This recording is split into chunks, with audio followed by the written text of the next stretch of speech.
अस्सलाम वालेकुम दोस्तों, आप देख रहे हैं इरफान काजी स्पीच।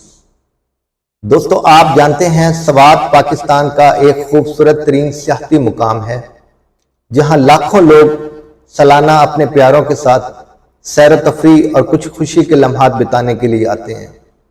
हाल ही में स्वात खबरों की जीनत बना, लेकिन दोस्तों खुशी की खबरें नहीं थीं, गम और अलम की खबरें थीं।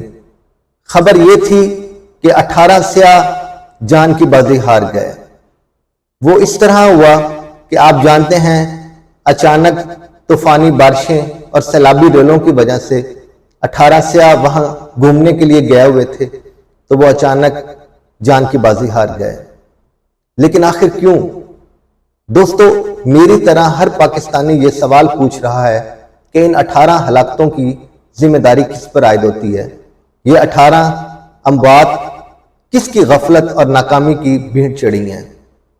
दोस्तों, सवाल ये पैदा होता है, क्या मुकामी इंतजामिया और सूबाई हुकूमत अलर्ट थी?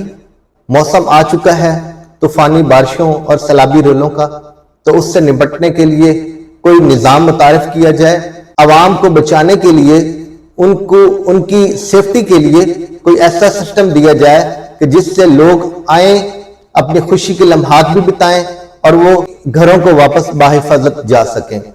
दोस्तों, ना तो बर वक्त कोई वार्निंग दी गई और ना ही कोई गाइडेड सिस्टम था।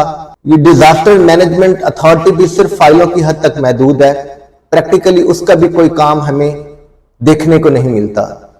ये सारी वजूहात थी कि जिसकी वजह से हम कह सकते हैं कि वो 18 अमवात वाक़या हुई, वरना उनको बचाने की कोशिश की जा सकती थी।